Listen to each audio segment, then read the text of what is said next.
नमस्कार साथियों। और उम्मीद करता हूँ आप सारे हष्ट पुष्ट होंगे, कुशल मंगल होंगे।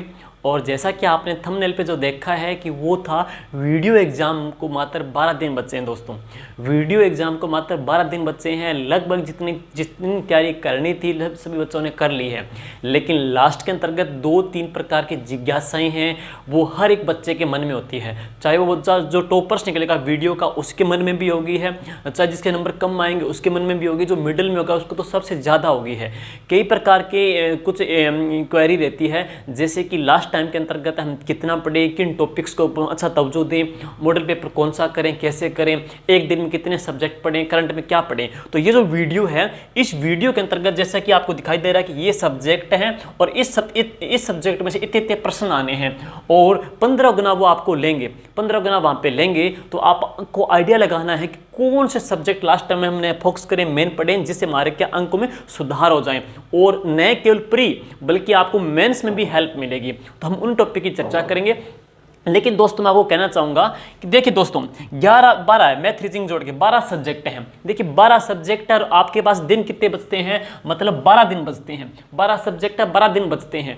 और अब क्या करो आप है, एक दिन में पैरेलल 3 या 4 सब्जेक्ट दोस्तों लेके चलिएगा। 3 या 4 सब्जेक्ट आपको क्या है, पैरेलल लेके चलना है। लेकिन साथ साथ में आपको दोस्तों एक मॉडल पेपर मस्ट नेसेसरी है, क्योंकि विदाउट मॉडल पेपर के आपको अपनी तैयारी का आकलन नहीं होगा। भले ही आपने कितना 5 बार सिलेबस पढ़ दिया हो, लेकिन जब तक आपका मॉडल पेपर नहीं होगा आप लोगों में एक्यूरेसी नहीं आएगी। तो एक्यूरेसी बनाए रखने के लिए, अपनी स्पीड बनाए रखने के लिए, क्योंकि एग्जाम के अंतर्गत 120 क्वेश्चन पिछली बार पूछे गए थे और हम भी टारगेट 120 का ले रहे हैं, तो उसके हिसाब से अपनी एक्यूरेसी बनेगी, आपकी स्पीड बनेगी, लिमिटेशन में भी रहोगे तो वैसे आपको चलना है।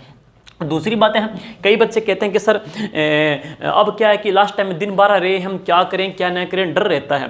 देखिए दोस्तों, जो बच्चा रीट के अंतर्गत, जो बच्चा रीट में 144-45 नंबर लेके आया था, उससे मेरे से बात होती थी, उसके मन में भी डर था कि पता नहीं क्या होगा क्या नहीं होगा, 17 लाख फॉर्म भरे गए हैं, डर स्वाभाविक है। पटवार के अंतर्गत भी यही हाल था। स्टूडेंट जिसके 242 नंबर, 238 नंबर, 240 नंबर लेके आए हैं, जो ओबीसी कैटेगरी के भी हैं, जनरल कैटेगरी के नंबर लेके आए हैं, उनके मन में भी डर था। डर स्वाभाविक का डर होना जरूरी है, क्योंकि जिसने अच्छी तैयारी की है, जैसे जैसे दिन कम होते जाएंगे वो डर उतना बढ़ता जाएगा है। तो आप लोगों की जब तैयारी अच्छी होगी, मॉडल पेपर करोगे, आपका स्कोर अच्छा आएगा, तो इससे क्या आप खुद में सेल्फ मोटिवेशन आएगी और हम कहें आप खुद को बिलीव हो जाएगा अपनी एबिलिटी के ऊपर है और आप फुली कॉन्फिडेंट भी फील करोगे हैं। दूसरी बात यह है कि लास्ट टाइम के अंतर्गत मैं आपको बताऊंगा टॉपिक्स कौन से पढ़ने हैं, लेकिन मॉडल पेपर को आप अच्छा फोकस करना है। देखो दोस्तों, हमने वीडियो एग्जाम के अंतर्गत पीछे टेस्ट सीरीज चलाई थी, टॉपिक वाइज, शेड्यूल वाइज है। कोई टॉपिक दे दिया, उसका टेस्ट लेते थे, टॉपिक दे दिया, फिर उसके 6 दिन के बाद 5 दिन के बाद टेस्ट लेते थे।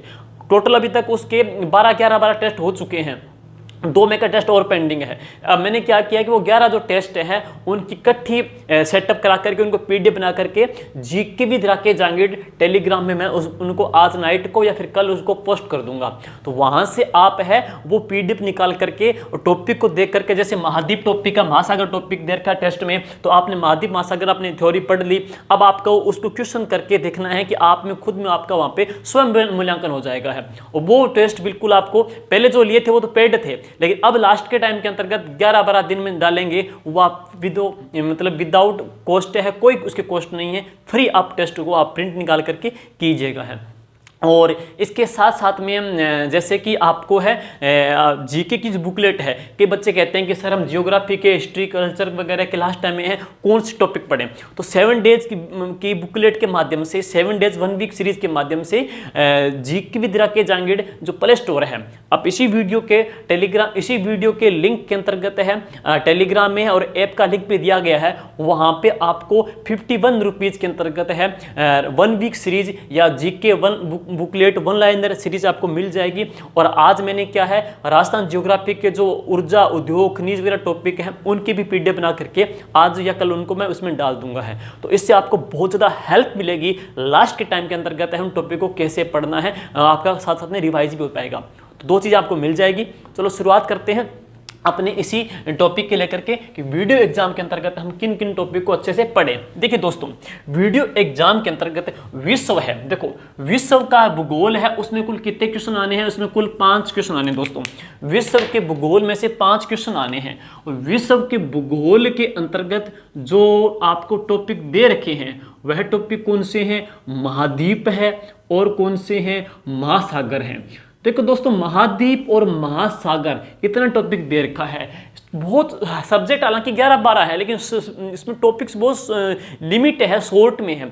तो आप क्या है 3 घंटे में टॉपिक को आप निकाल सकते हो, इतना छोटा सा टॉपिक है ये। महाद्वीप महासागर है, हालांकि आपने पहले पढ़ा हो। तो महाद्वीप महासागर की बात करते हैं दोस्तों, तो महाद्वीप महासागर है, उनको लेकर के उनकी ऊंचाई है, उनकी गहराई है, या उनका क्षेत्रफल है, या उनमें कौन कौन से पर्वत आते हैं, या कौन कौन से उनमें द्वीप हैं, या कौन कौन से उनकी प्रसिद्ध जिले हैं, या कौन से महाद्वीप के कोई उपनाम क्या है, जैसे लैंड ऑफ लीज किसे बोल देते हैं, पठारों का महाद्वीप किसे बोल देते हैं, सफ़ेद महाद्वीप किसे बोल देते हैं। तो आप क्या है इन टॉपिक के ये जो उपनाम हो गए, उनका क्षेत्रफल हो गया, गहराई ऊंचाई वगैरह पूछ लेते हैं, उनके आधार पर आरोही अवरोही क्रम में रखिएगा। या कौन से महाद्वीप में कौन सा बड़ा फेमस पर्वत या चोटी है, कौन सा फेमस वहाँ का ज्वालामुखी या मरुस्थल है।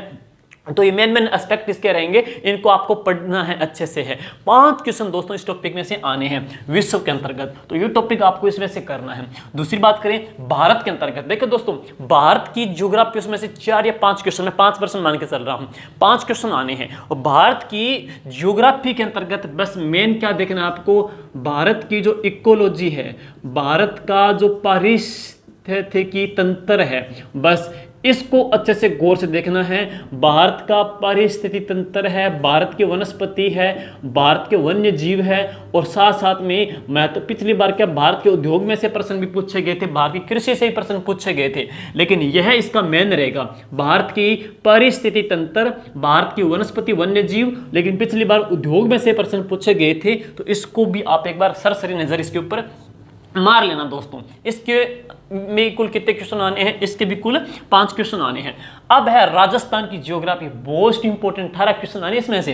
राजस्थान की ज्योग्राफी में से 18 क्वेश्चन आने हैं, लेकिन देखो राजस्थान का जो बेसिक टॉपिक है, जैसे राजस्थान की जलवायु टॉपिक है, राजस्थान की जलवायु टॉपिक आ जाएगा, राजस्थान का भौतिक प्रदेश, भौतिक प्रदेश में मेन थार और क्या बोलते हैं अरावली को फोकस करना, क्योंकि इसके पीछे रीजन है बता दूंगा आपको। राजस्थान का मरुस्थलीकरण, राजस्थान का मरुस्थलीकरण है, राजस्थान की नदियां हैं, और इसके अलावा बात करते हैं तो राजस्थान के उद्योग, ये इसने अलग से डिफाइन कर रखा है। राजस्थान के वृहद उद्योग, राजस्थान के आधारभूत उद्योग, राजस्थान की औद्योगिक संरचनाएं, औद्योगिक जो विकास करने के लिए गठित संस्थाएं, ये आपको अच्छे से पढ़ना है। उद्योग टॉपिक दोस्तों निचोड़ टॉपिक करना है इसका।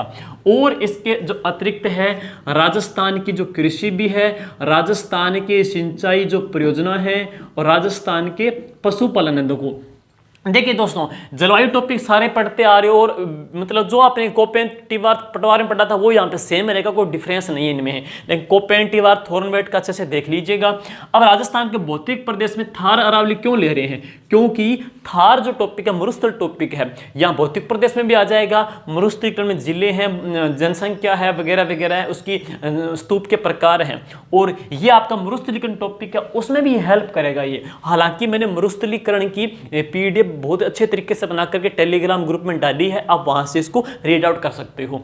अब बात करते हैं राजस्थान की नदियां, लेकिन उद्योग टॉपिक को अच्छे से देखना है। राजस्थान कृषि परियोजना और पशु, देखिए दोस्तों राजस्थान की जो ये जो टॉपिक है ज्योग्राफी का, इसमें उद्योग है, ऊर्जा है, सॉरी ऊर्जा उसने नहीं दे रखी वैसे पेपर में है सिलेबस में। कृषि है, परियोजना है, सिंचाई परियोजना है, और पशु संसाधन है, उद्योग है, और मरुस्थलीकरण है, और राजस्थान के जनसंख्या वगैरह टॉपिक है, और पर्यटन टॉपिक है। देखिए दोस्तों मैंने आर्थिक समीक्षा अपडेट, आर्थिक समीक्षा जो अब वर्तमान की है उसके डेटा के आधार के ऊपर है, उसके डेटा के ऊपर आधारित है, आंकड़ों के ऊपर आधारित है, बुकलेट है, वन लाइनर 1 वीक सीरीज की रेडी कर दी है, आपको कल ऐप के ऊपर मिल जाएगी। जिन बच्चों के ये जो टॉपिक वीक है ना, उनमें से वो क्या 2-2 पेज में मैंने इन टॉपिक का निचोड़ निकाला हुआ है, सार संग्रह है, तो वहां से भी आप इसको दोस्तों कर सकते हो। ये टॉपिक आपको जाते जाते टाइम में हेल्प जरूर देगा, क्योंकि जियोग्राफी का दोस्तों बहुत बड़ा रोल है। कुल कितने क्वेश्चन आने, इसमें से 18 क्वेश्चन आने हैं। देखिए राजस्थान की कला संस्कृति, कला संस्कृति में कुछ टॉपिक हैं जो कहीं दिक्कत नहीं आएगी, लेकिन जिन टॉपिक को पूछेगा सुनिए, वह क्वेश्चन वो टॉपिक कौन से हैं? राजस्थान के संत और संप्रदाय टॉपिक है, राजस्थान की हस्तकला है, राजस्थान के रंगशाला, राजस्थान के लोक संस्थान, राजस्थान की साहित्य अकादमी, और इसके अलावा लोक देवी और देवता तो है ही, और त्योहार टॉपिक दोस्तों है ही, और आभूषण टॉपिक तो है ही। तो ये तो दोस्तों आप हमेशा पढ़ते आ रहे हो, देवी देवता में ऊंटों के देवता वगैरह वगैरह प्रश्न आएंगे, आप करते आ रहे हो, कहीं दिक्कत नहीं आएगी। त्योहार टॉपिक में दिक्कत नहीं आएगी, पढ़ते आ रहे हो। लेकिन आप देखोगे विगत जो एग्जाम हुए हैं, पटवार का एग्जाम देख सकते हो, फोकस क्या रहा अधीनस्थ बोर्ड का, राजस्थान के लोक संस्थान वगैरह टॉपिक पूछ लिए गए हैं। जैसे भारतीय लोक कला मंडल कहाँ पे है, माणिकलाल वर्मा आदिम जाति शोध संस्थान कहाँ पे है, रूपायन संस्थान कहाँ पे है, या अल्बर्ट म्यूजियम है, या राजस्थान कि कोई संस्थान कोई अकादमी देख करके पूछ लेते हैं। जैसे राजस्थान साहित्य अकादमी कहाँ पे है, राजस्थान की ब्रजभाषा अकादमी कहाँ पे, सिंध अकादमी कहाँ पे है, तो आपको क्या है साहित्यिक अकादमी, राजस्थान के लोक संस्थान, उनकी स्थापना, उनके मुख्यालय अच्छे से देखना है। इसका भी मैंने सारों को जोड़ करके इसके पूरे पेज बना रखे हैं, आप एक बार पढ़ लीजिए, बाकी मैं इसको मैं पुनः रिवाइज और डाल दूंगा वहाँ पे। दूसरी बात है राजस्थान की रंगशाला चित्रकला के अंतर्गत कौन कौन सी म्यूजियम है, जैसे चित्रशाला कहाँ पे है, टकमल 28 कहाँ पे है, राजस्थान की बात करते हैं माधव सिंह संग्रहालय कहाँ पे, कौन से जिले के अंतर्गत है, मान सिंह पुस्तक प्रकाश कहाँ पे है, ये इसमें कुछ रंगशाला के संस्थान भी आप इसमें देख लीजिए, एक बार नजर मार लेना। दूसरी बात करते हैं हस्तकला के अंतर्गत, पिछला जो वीडियो का एग्जाम हुआ था उसमें क्या है तीर कमान कहाँ के प्रसिद्ध वगैरह वगैरह पूछे गए थे, तो इसमें क्या है राजस्थान की हस्तकला में कोई महत्वपूर्ण जो काष्ठ कला हो गई, मिट्टी की कला हो गई, या हमारी भौगोलिक चिन्हीकरण में कौन कौन सी वस्तु इसमें शामिल है, उनके ऊपर आप नजर मार लीजिएगा, ताकि आपके इसमें ये भी हेल्प करेगा है। और देखो दोस्तों आजकल क्या है संत संप्रदाय में क्या पूछ रहा है, आजकल जैसे आरएस एग्जाम में देखा आपने, आजकल क्या संत संप्रदाय में संतों के शिष्य पूछ रहे हैं। जैसे सवाई दास किसका था, चोखनाथ किसका था, लालड़ी दास किसके शिष्य था, सहजोबाई दयाबाई किसकी शिष्य थी, तो एक आपको सारे शिष्य देख लेने हैं। दूसरी बात है संत संप्रदाय की शाखाएं, देखो पटवार एग्जाम में संत संप्रदाय की शाखाएं देख के पूछ लिया गया था कि रेण शाखा किसकी या कहाँ पे है, या सियंथर कहाँ पे है, या बात करते हैं मदन मोहन जी की कहाँ पे है, कि संप्रदाय की है। तो सारी शाखाएं एक बार गौर से नजर मार लीजिए, और कौन कौन संतों के कौन कौन से महत्वपूर्ण शिष्य हैं वो देख लीजिएगा। तो ये हमारी कला संस्कृति का है। कला संस्कृति भी दोस्तों बहुत बड़ा एस्पेक्ट रहेगा। कुल कितने क्वेश्चन आएंगे, 17 क्वेश्चन कला संस्कृति में से आने हैं, 17-18 क्वेश्चन, और यही 18 क्वेश्चन किस में आने हैं, जियोग्राफी में से आने हैं। अब देखो दोस्तों भारत का इतिहास और राजस्थान के इतिहास में क्या टॉपिक दे रखा है, इसने दे रखा है साहित्य, तो साहित्यिक जो ग्रंथ दे दिया एक तो, और एक इसने दे दिया स्मारक दे दिया। देखो दोस्तों साहित्य ग्रंथ में से डन है, एक प्रश्न आएगा ही आएगा है। साहित्य ग्रंथ में से पटवार में भी आपने देखा था महत्वपूर्ण जो ग्रंथ कौन कौन से हैं, उन ग्रंथों के ऊपर नजर मारने हैं। मैंने 50 साहित्य ग्रंथों की भी PDF डाली है टेलीग्राम ग्रुप में, आप उनको देख लीजिए, लगभग कम वो बेस वही पूछे जाते हैं। स्मारक की भी मैंने PDF डाली है, उसमें क्या है भारत के स्मारक और राजस्थान के स्मारक हैं, दोनों देख लीजिए। अगर भारत वाले और आपको अच्छे देखने हैं तो लूसेंट की बुक में भी क्या है भारत के स्मारक दे रखे हैं, 2 पेजों में सीमित है वो, वहां पे नजर मार लीजिएगा। और राजस्थान वाले की मैंने PDF डाल रखी है, तो एक क्वेश्चन या एक क्वेश्चन 2, तो 2 या 3 क्वेश्चन क्या इसमें से आने हैं इतिहास के अंतर्गत है। हालांकि इतिहास उसने अलग से डिफाइन नहीं कर रखा, लेकिन मान सकते हैं मेंस एग्जाम के अंतर्गत है, जो स्वतंत्रता संग्राम वगैरह है वो टॉपिक इसके अंतर्गत ऐड हो सकता है। ओके, अब देखिए, राज व्यवस्था बहुत ही महत्वपूर्ण टॉपिक है, चूंकि ये हमारी जो महत्वपूर्ण कड़ी है ग्राम विकास अधिकारी पंचायत की हम कह सकते हैं। तो राज व्यवस्था के अंतर्गत पंचायती राज, संविधान संशोधन, राज्यपाल, मुख्यमंत्री, ये जो टॉपिक आपके राज्य प्रशासन दे रखा है, इसमें कुल कितने क्वेश्चन आने हैं? इसमें से 11 क्वेश्चन आने हैं। बहुत ही इंपॉर्टेंट टॉपिक है दोस्तों, मेंस में भी हेल्प करेगा। तो राज व्यवस्था के कुल कितने क्वेश्चन आएंगे? आपके 11 क्वेश्चन आने हैं। 11 क्वेश्चन में आपको बस मेनली अच्छा बेस्ट क्या पढ़ना है? राज्यपाल पढ़ना है दोस्तों। राज्यपाल के बाद मुख्यमंत्री पढ़ना है, और इसके बाद महत्वपूर्ण कौन कौन से संविधान संशोधन हुए हैं उन पे नज़र मारनी है। अब है पंचायती राज। पंचायती राज महत्वपूर्ण कड़ी मैंने बताया है, जैसे कि ग्राम विकास अधिकारी की है, तो पंचायती राज आपको टॉपिक अच्छे से देख लीजिए, उनके अनुच्छेद देख लीजिएगा कौन कौन से इनके कार्य हैं, और साथ साथ के अंतर्गत है शहरी शासन और शहरी स्थानीय ग्रामीण और शहरी स्वशासन भी इसमें आपको इसके अंतर्गत कर लेना है। लेकिन एक टॉपिक और मैं कहूँगा जो कि पटवारी में पूछा गया था, वो क्या है? राजस्थान के जो आयोग वगैरह हैं वो आपको दोस्तों देखने हैं। इसकी मैंने पटवार में एक PDF डाली थी, वो आपको इसमें हेल्प करेगी, वो एक बार जरूर देख लीजिएगा। इसके जो आयोग है, मानवाधिकार आयोग है, वर्तमान में अध्यक्ष कौन है, महिला आयोग है उसके अध्यक्ष कौन है, जैसे प्रद्युम्न सिंह का नाम आता है, संगीता बेनीवाल जी का नाम आता है। तो महत्वपूर्ण जो आयोग हैं उनका कार्यकाल है, उनकी नियुक्ति है और उनके सदस्य वगैरह हैं, वो आपको देखने हैं, राजस्थान के संदर्भ में है। और साथ साथ के अंतर्गत है राजस्थान जो हाई कोर्ट है उसके अधीनस्थ जो न्यायालय है वो भी देख लेना है दोस्तों। तो राजस्थान हाई कोर्ट, उसके अधीनस्थ न्यायालय और उनकी संख्या, या राजस्थान के महत्वपूर्ण आयोग, उनके सदस्य, उनकी संख्या, उनके अध्यक्ष, उनका कार्यकाल, वो देखना है। पंचायती राज हो गया है, और संविधान संशोधन है, मुख्यमंत्री है, राज्यपाल है, और छोटा मोटा जैसे कि आप देख सकते हो जिला प्रशासन तो आ ही गया है, संभागीय जो आयुक्त वगैरह, सचिवालय वगैरह है, वो भी आपको एक बार देख लेना है दोस्तों, क्योंकि महत्वपूर्ण टॉपिक कहेंगे। कुल कितने क्वेश्चन आने हैं इसमें से कुल 11 क्वेश्चन आने हैं। तो इंपॉर्टेंट टॉपिक है दोस्तों। देखो, यह इंपॉर्टेंट और यह भी इंपॉर्टेंट है। अब है मोस्ट इंपॉर्टेंट, हम यूं कहेंगे, वो कौन सा है? मैथ, और कौन सा है दोस्तों? रीजनिंग का है। तो इसके बाद सबसे महत्वपूर्ण अपने कहेंगे वो कौन सा आ जाएगा? मैथ और रीजनिंग का दोस्तों। मैथ रीजनिंग में कुल कितने क्वेश्चन आने हैं? 25 क्वेश्चन आने हैं। 25 क्वेश्चन में हम कहेंगे मोस्ट जो इंपॉर्टेंट है लाभ हानि है, प्रतिशत है, साधारण ब्याज है, और दिशा परीक्षण। रीजनिंग की बात करेंगे, दिशा परीक्षण है और दिशा परीक्षण भी है। मैथ का ये टॉपिक इंपॉर्टेंट है ही, इसमें से क्वेश्चन आपको आएंगे हैं। इसके अलावा यूं कहेंगे दिशा परीक्षण भी है, कोडिंग डिकोडिंग, तो कोडिंग और डिकोडिंग है, कोडिंग और डिकोडिंग टॉपिक है, और दिशा परीक्षण आ ही जाएगा, और साधारण ब्याज भी है, प्रतिशत भी है, लाभ हानि भी है। तो ये दोस्तों मैंने सर से भी बात की थी, मैथ के सर से, और उन्होंने कहा था कि सर इनमें से क्वेश्चन आने ही आने हैं, ज़्यादा क्वेश्चन आने हैं। तो ये टॉपिक मोस्ट इंपॉर्टेंट है दोस्तों, क्योंकि मैथ है ना, इसमें भी रोल है, मेंस में भी मैथ का रोल रहेगा। हालांकि इसने मैथ के टॉपिक को मेंशन नहीं कर रखा, लेकिन मेंस के अंतर्गत आपको बिल्कुल बिखरा हुआ मिलेगा, to the line to the topic मिलेगा आपको। तो कुल कितने क्वेश्चन आने हैं? 25 क्वेश्चन आने हैं, और आपके जो 15 गणना लेंगे ना, उनमें आपका मैथ रीजनिंग 25, राज्य व्यवस्था 11, कल्चर 17, ज्योग्राफी 18, ये एक तरफा काम कर देने आपका। यहाँ से आप कवर करियो, प्री पास करियो दोस्तों, इन सब्जेक्ट से है। अब देखो हिंदी में से है, तो ये देखो दोस्तों हिंदी टॉपिक है, हिंदी है, इंग्लिश है, बेसिक हो गया। अब हिंदी की बात करें, कुल कितने क्वेश्चन आने हैं? 10 क्वेश्चन आने हैं। बस वही टॉपिक जैसे आप पटवारी में पढ़े थे, संधि, समास, उपसर्ग है, प्रत्यय हैं, और हाँ एक तो क्वेश्चन आ सकता है प्रशासनिक शब्दावली का, देख लीजिए इसमें। तो ये बेसिक हो गया, संधि आ गया, समास आ गया, उपसर्ग आ गया, प्रत्यय आ गया, या युग्म शब्द आ गया, युग्म शब्द है या विलोम शब्द वगैरह आ गया। ये मेन है जो आपने पटवार में भी देखा था, वो इसमें है बेसिक। इतना कोई लंबा चौड़ा है नहीं इसका कहानी।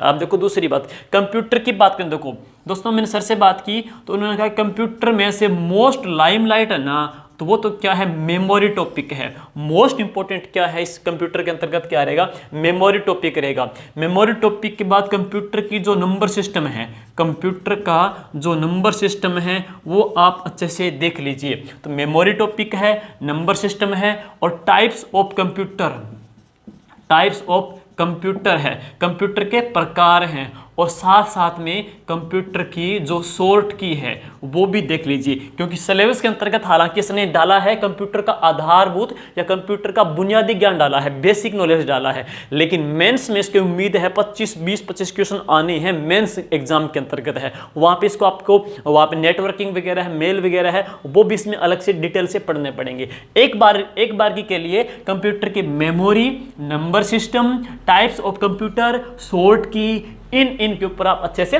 नजर मार लेना है ना। अब चलते हैं नेक्स्ट, इंग्लिश है। देखो इंग्लिश का तो हम बात करेंगे, बहुत से बच्चों के 90% बच्चों की इंग्लिश वीक ही है, और 10 क्वेश्चन इंग्लिश में से आने हैं। 10 क्वेश्चन भी बहुत बड़ा कार्य करेगा, इसमें सिद्ध करेगा, टर्निंग पॉइंट भी होगा, और जो बच्चा मतलब इंग्लिश के क्वेश्चन करेगा वो भी लीड लेगा। तो इंग्लिश के अंतर्गत पैराग्राफ हो गया, सिनोनिम से है, एंटोनिम से हो गई, स्पोर्टिंग एरर है, और आर्टिकल से है, प्रोनाउन से है, और एडजेक्टिव वगैरह हैं, ये कई सारे टॉपिक हैं।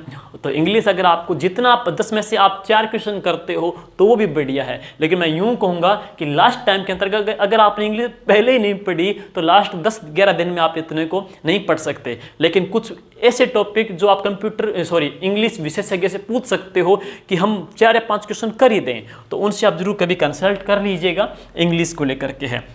हाँ, करंट की बात मैं करूं, देखो दोस्तों करंट की मैं बात करूं तो करंट के अंतर्गत है सरकार का एक तो नवीनतम जो मंत्रिमंडल है दोस्तों, अच्छे से देख लेना, सरकार का नवीनतम मंत्रिमंडल, और नवीनतम मंत्रिमंडल में मोस्टली मैं बात करूं अशोक गहलोत, राजस्थान के मुख्यमंत्री अशोक गहलोत के पास कौन कौन से अधीन इनके पास विभाग दिए गए हैं वो अच्छे से देखना है, और इनके जो कैबिनेट मंत्री हैं अभी हाल ही में उनको कौन कौन से पद दिए गए हैं वो भी देख लीजिए, इससे पहले उनके पास क्या पद थे, और राजस्थान के महत्वपूर्ण जो पदाधिकारी हैं, राजस्थान के महत्वपूर्ण पदाधिकारी हो गए, और इस सरकार के द्वारा कौन कौन सी योजनाएं संचालित है, जैसे घर घर औषधि योजना है, चिरंजीवी योजना है, वगैरह वगैरह जो योजना सरकार ने चला रखी है उन योजनाओं के ऊपर ध्यान रखना है। इंदिरा गांधी अन्नपूर्णा योजना वगैरह है, सारी योजनाओं को आप अच्छे से देख लीजिएगा।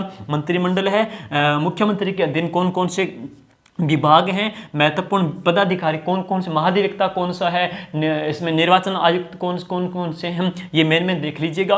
राजस्थान सरकार की योजनाएं हैं। लेकिन दोस्तों पटवार एग्जाम में उसने क्या फोकस किया, उसने इंडिया जीके को फोकस किया। मैं मानता हूं कि जो जहां तक IBPS का पैटर्न है और इसका अधीनस्थ बोर्ड का जो पैटर्न है उसमें क्या करंट जीके में दोनों के दोनों ना सेंटर की ओर ज्यादा जाते हैं, और RPC है वो स्टेट की ओर ज्यादा फोकस करती है। तो थोड़ा सा आप है ना सेंट्रल गवर्नमेंट की जो योजनाएं हैं ना उनको भी देख लीजिए, कहीं ये ना हो कि आप इन राजस्थान की योजनाओं को पढ़ें उनको छोड़ ही दें, तो वहां से प्रश्न भी आपको पढ़ सकते हैं, क्योंकि अधीनस्थ बोर्ड और IBPS उनको प्रश्न उठाती है ज्यादा। और गेम का तो हो ही गया, ओलंपिक का तो हो ही गया, तो ओलंपिक आ ही जाएगा, और IPL है ही, और T20 वर्ल्ड कप है, T20 वर्ल्ड कप है, IPL है, ओलंपिक है, पैरालंपिक है, यह महत्वपूर्ण मुद्दे रहेंगे। मुमल का वार्षिक अंक है, वो मेरे ख्याल से इसके लिए एनफ है, पर्याप्त रहेगा आपका है। तो ये थे दोस्तों इसमें से है। अब मैं बात करूं कि मैथ रीजनिंग के 25 आने हैं। देखो मैथ रीजनिंग के 25 हैं, कला संस्कृति के 17-18 क्वेश्चन आने हैं, 18 क्वेश्चन जियोग्राफी के आने हैं, राज्यस्था के 11 प्रश्न आने हैं, तो लगभग 65-70 के काम तो ये अकेले करें, 70 का तो आप अकेले का काम कर रहे हैं, तो यहाँ से भी आप करेक्ट कर रहे हो दोस्तों, तो उम्मीद करेंगे अच्छा है। और राजस्थान देखो जियोग्राफी की, कला संस्कृति की, और बात करेंगे ज्योग्राफी की है, कला संस्कृति की, राजस्थान की, और एक टॉपिक मैं यहाँ पे भूल ही गया था, वो है राजस्थान की कला के अंतर्गत, राजस्थान की कला के अंतर्गत वो टॉपिक कौन सा दे रखा है, राजस्थान के जनजाति का टॉपिक दे रखा है। जनजाति अकेले टॉपिक से कुल कितने क्वेश्चन आने दोस्तों, 4 क्वेश्चन आने हैं, अकेले जनजाति से 4 क्वेश्चन आने हैं। मैंने जनजाति का निचोड़ पूरा सार संग्रह PDF में अवेलेबल करवा दिया गया आपको, और YouTube के ऊपर मेरी जनजातियों के सार संग्रह की निचोड़ की क्लास है, वो भी आप कर सकते हो। 2 घंटों की क्लास में संपूर्ण जनजातियों के बारे में बताया गया है। तो 2 क्वेश्चन जनजातियों की अर्थ व्यवस्था से पूछे गए, उपनाम घरों को क्या बोलते हैं, मेले त्योहार कौन कौन से हैं, और 2 क्वेश्चन उनकी अर्थव्यवस्था से पूछे जाएंगे, जैसे राजस्थान सरकार ने जनजाति के कल्याण के लिए कौन कौन सी योजना चला रखी है, या माडा कार्यक्रम कब चलाया गया था, या मनरेगा में कौन कौन सी जनजातियों को 200 दिन का रोजगार सबसे पहले दिया गया था, या राजस्थान की जनजातियों के लिए माबाड़ी योजना है, राजस्थान के जनजातियों के लिए कौन कौन से आयोग बनाए गए हैं, वो आप अच्छे से देख लीजिएगा। 2 क्वेश्चन जनजातियों की अर्थव्यवस्था से है, 2 क्वेश्चन जनजातियों के रहन सहन, खान पान, रीति रिवाज, परंपरा मेले में से उनसे आ जाना आपका है। तो ये इसमें रहेगा है, और इसकी मैंने पीडीएफ भी डाल रखी है। तो राजस्थान की ज्योग्राफी 18 क्वेश्चन, राजस्थानी कला संस्कृति 17-18 क्वेश्चन हैं। और दोस्तों इन दोनों की 1 वीक सीरीज टाइप आपको बुकलेट है वो ऐप के ऊपर मिल जाएगी, जिस ऐप का लिंक है इसी वीडियो के अंतर्गत आपको मिल जाएगा है। तो उसमें आपको 1 वीक बुकलेट आप परचेज कर लेना। साथ में मैंने आपको बताया कि लास्ट टाइम के अंतर्गत 12 सब्जेक्ट हैं, लास्ट टाइम में 12 सब्जेक्ट हैं, दिन कितने बचते हैं आपको, 12 दिन हैं। तो आप क्या करो, एक दिन में 3-3 सब्जेक्ट लेकर के, जैसे जिनका रोल ज्यादा है, जैसे एक बड़ा सब्जेक्ट ले लिया, जैसे बड़ा सब्जेक्ट कौन सा हो गया, जैसे एक दिन में ज्योग्राफी ले ली, साथ में 2 छोटे छोटे ले लो सब्जेक्ट, छोटा ले लो तो क्या बात वाला छोटा ले लो, या कोई हिंदी ले लो, कोई कंप्यूटर ले लो, तो आपके दिमाग से बर्डन हो जाएगी, कम हो जाएगी। हाँ भाई एक गया, दूसरे दिन फिर एक बड़ा सब्जेक्ट ले लो, जैसे कि मैथ रीजनिंग ले लो, साथ में क्या कोई इंग्लिश ले लो या करंट जीके का ले लो, तो इससे आपको हेल्प मिलती रहेगी। तो एक दिन में पैरेलल आप 4 सब्जेक्ट लेके चलिएगा या 3 सब्जेक्ट लेके चलिएगा, उनको रिवाइज करना है। अब देखो लास्ट टाइम में उनको रिवाइज कर, पहले आपने पढ़ी लिया, उनको रिवाइज करना है। प्लस आपको मैंने बताया कि डेली अर्ली मॉर्निंग या नाइट को डेली आपको एक मॉडल पेपर करना ही होगा, क्योंकि मॉडल पेपर से आप में एक्यूरेसी आएगी, आपको पता चलेगा कि हम कहाँ पे हम कमी पड़ रही है, कौन से सब्जेक्ट को हमको और अधिक दुरुस्त करना है, तो वो हेल्प करेगा। और मॉडल पेपर की 11-12 टेस्ट की पीडीएफ इकट्ठी मोस्ट इंपॉर्टेंट क्वेश्चन, मैं उम्मीद करता हूं कि अगर आप मॉडल पेपर वाले क्वेश्चन ही पढ़ के जाओगे ना, तो एग्जाम के अंतर्गत वो क्वेश्चन ही बन के आ सकते हैं, क्योंकि क्वेश्चन के आंसर हैं वो लगभग 50% क्वेश्चन ऐसे हैं संगत असंगत सुमेलित वाले हैं, और उन क्वेश्चन के माध्यम से संपूर्ण सिलेबस का निचोड़ निकाला गया है, वो भी आपको टेलीग्राम चैनल में मिल जाएगा दोस्तों। तो ये था। दूसरी बात है, डरना नहीं है, घबराना नहीं है, वीडियो को आप आसानी से करेक्ट कर दोगे, डर तो होना लाजमी है। मैंने कहा था कि जिसने पटवार एग्जाम में 245 नंबर लिए, जिसने रीट एग्जाम में 145 नंबर लिए, उन बच्चों के मन में भी डर था कि हमारे से पेपर पास होगा कि नहीं होगा, और वो बच्चे टॉपर्स की लिस्ट में आते हैं। और आप लोग बिल्कुल न केवल प्री पास करोगे बल्कि मेंस को भी आप बिल्कुल फटाक से क्लियर करोगे। मेरा आपसे यही गुजारिश है, इन टॉपिक को अच्छे से देख लीजिएगा और अच्छे से पढ़ना है, घबराना नहीं है। डर आएगा, 2-3 दिन रहेगा डर, बिल्कुल जब तैयारी अच्छी होगी, कॉन्फिडेंस अच्छा होगा, तो डर है आपका छूमंतर हो जाएगा। तो विश यू दोस्तों all the best, good luck, thank you.